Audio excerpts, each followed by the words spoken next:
سامعین و ناظرین، آپ حضرات کے علم میں یہ بات ہوگی کہ میوات کے نوح کے اندر 3 دنوں کا اجتماع حضرت مولانا محمد سعد صاحب کاندھلوی کے ماننے والوں کا منعقد ہوا۔ اس میں حضرت مولانا محمد سعد صاحب کاندھلوی کا تفصیل کے ساتھ بیان آیا۔ حضرت مولانا محمد سعد صاحب کاندھلوی اپنی سابقہ عادت کے مطابق الٹے سیدھے غلط بیانات دینے میں مشہور ہیں، اور اس مرتبہ بھی انہوں نے ایسا ہی کیا ہے۔ اور مجھے ایسا لگتا ہے کہ جیسے جیسے علماء کرام ان کو تنبیہ کر رہے ہیں، ان کی اصلاح کی کوشش کر رہے ہیں، ان کے اندر اتنی ہی زیادہ شدت پیدا ہو رہی ہے، اور جاہل احمق وغیرہ کے الفاظ کے ذریعے سے علماء کو خطاب کرتے ہیں۔ دراصل ایک عام داعی کا بھی یہ اسلوب نہیں ہونا چاہیے، چہ جائے کہ تبلیغی جماعت کے ایک دھڑ کے امیر کا یہ لب و لہجہ ہو۔ یہ انتہائی تنفر اور تنخیص آمیز لب و لہجہ ہے، اس سے اصلاح کے بجائے بگاڑ پیدا ہوتا ہے۔ مولانا اپنے مخصوص نظریے کی ترویج و اشاعت میں لگے ہوئے ہیں۔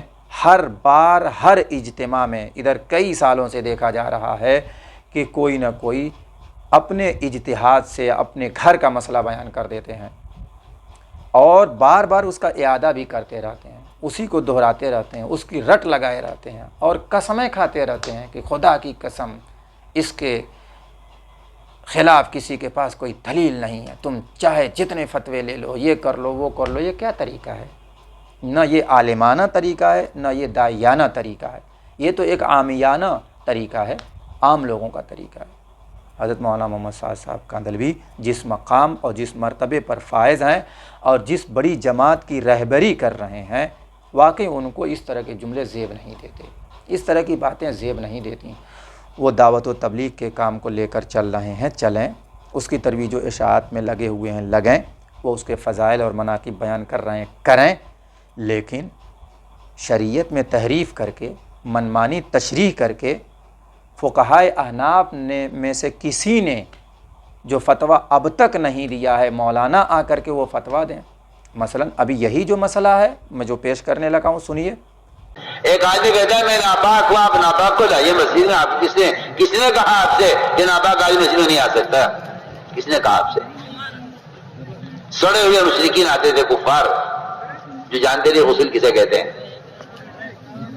آپ صلی اللہ علیہ وسلم ان کے لیے مسجد کے صحن میں خیمہ لگواتے، رکھو اسے یہاں۔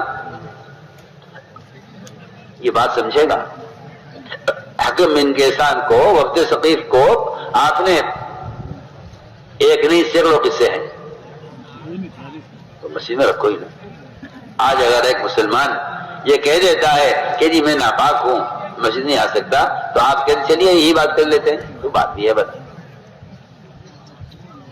آپ کہیے نہیں آئیے مسجد میں، کوئی آپ ناپاک ہیں، مومن ناپاک نہیں ہوتا۔ آپ یہ پوچھتے ہیں کہ کس نے کہا؟ نبی پاک صلی اللہ علیہ وسلم نے کہا ہے۔ چنانچہ ابو داؤد، ابن خزیمہ اور بیہقی کے اندر نبی پاک صلی اللہ علیہ وسلم کی یہ روایت مروی ہے، انی لا احل المسجد لحائض ولا جنب، کہ میں حلال نہیں گردانتا مسجد کو حائضہ کے لیے اور جنبی کے لیے، یعنی آدمی حالت جنابت میں ہو، ناپاک ہو، تو مسجد میں جانا اس کے لیے حلال نہیں ہے، یہ نبی پاک صلی اللہ علیہ وسلم بیان فرما رہے ہیں۔ اور یہ حدیث بعض علماء کے بقول صحیح ہے، اور بعض علماء کے بقول حسن درجے کی ہے۔ اور اگر کسی شخص کو شبہ ہو اس حدیث کی اسنادی حیثیت کے تعلق سے، تو تفسیر مظہری کے اندر آیت کریمہ او عابر السبیل کے تحت حضرت مولانا قاضی ثناء اللہ صاحب پانی پتی رحمۃ اللہ علیہ نے اس کا جواب دیا ہے، وہ دیکھ سکتا ہے۔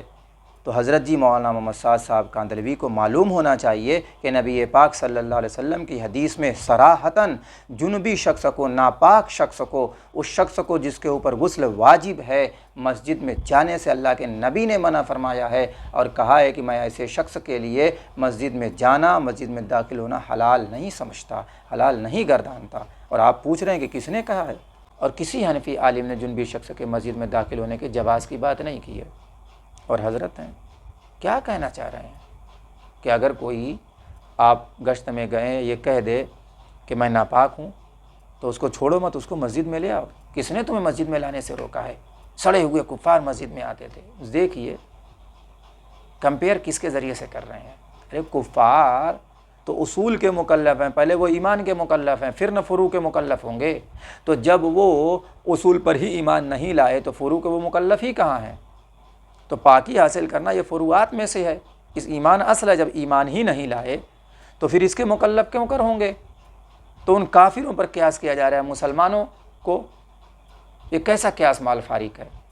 اور عجیب بات یہ ہے کہ کافروں کے تعلق سے نبی پاک صلی اللہ علیہ وسلم کا عمل ثابت ہے نا، اور مسلمانوں کے تعلق سے انی لا احل المسجد لحائض ولا جنب ہے، تو دونوں کے لیے الگ الگ حکم نبی پاک صلی اللہ علیہ وسلم کا ہے، اور آپ دونوں کو ایک کر رہے ہیں۔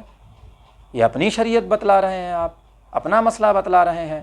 جو چیز مسلمانوں کے یہاں بطور خاص فقہائے احناف کے یہاں حرام ہے، تمام کتابوں کے اندر یہ بات حرمت لکھی ہوئی ہے، آپ اس کو حلال کر ڈال رہے ہیں۔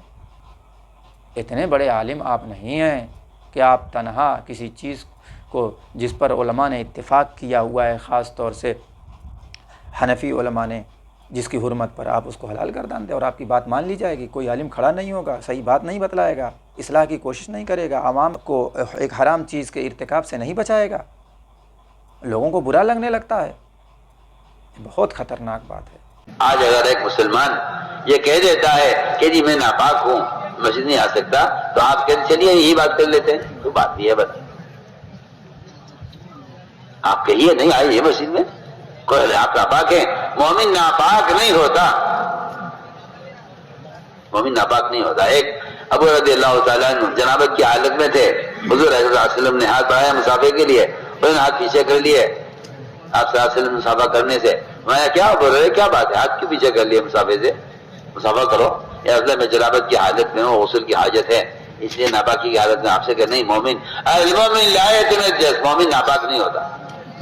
بات دراصل یہ ہے کہ اس حدیث کا معنی یہ ہے کہ مومن نجس نہیں ہوتا، یعنی مومن عادتاً ایسا نہیں ہوتا کہ اس کے ہاتھ پر اور اس کے بدن پر کوئی نجاست لگی ہوئی ہو۔ یہ الگ بات ہے کہ اس پہ اوپر اگرچہ غسل واجب ہو، مگر عادتاً مومن کے بدن پر نجاست وغیرہ نہیں لگی رہتی۔ تو اس حدیث کا تو مطلب یہ ہے کہ مومن نجس نہیں ہوتا، اور آپ یہ سمجھ رہے ہیں کہ ناپاک نہیں ہوتا اور اس کے اوپر غسل ہی فرض نہیں ہوتا، اور وہ مسجد میں بھی داخل ہو سکتا ہے، اس کے لیے گویا نہانا بھی ضروری نہیں ہے۔ کیسا حدیث کے ساتھ کھلواڑ ہو رہا ہے، اور سب کو ایک طرف سے جاہل بتاتے جا رہے ہیں۔ اچھا، علماء جب تنبیہ کرتے ہیں تو جب ان تک میں سمجھتا ہوں پیغام پہنچتا ہوگا تو اور زیادہ شدت اختیار کرنے لگتے ہیں، اور نئی نئی من گھڑت باتیں بیان کرنے لگتے ہیں، اپنے اجتہاد سے کام لینے لگتے ہیں، اپنی ایک فقہ بنا کر کے لوگوں میں پیش کر رہے ہیں۔ ہم بہت احتیاط کے ساتھ بول رہے ہیں، گفتگو کر رہے ہیں، مگر انہوں نے حد کر لی ہے۔ ایک نہیں سمجھ میں آتا کہ کیا کیا جائے، کیسے سمجھایا جائے، اور ان کے ماننے والے یہ کہتے ہیں کہ حضرت جی کا علم ایسا ہے کہ کوئی ان کو سمجھ ہی نہیں سکتا۔ اللہ تعالیٰ ضلالت و گمراہی سے ان کی بھی اور ہماری بھی، ان کے ماننے والوں کے بھی اور ہم سب کے ماننے والوں کو بھی اللہ تعالیٰ حفاظت فرمائے، اور اللہ تعالیٰ راہ راست پہ سب کو چلائے، سب کے ایمان کی اعمال کی اللہ تعالیٰ حفاظت فرمائے۔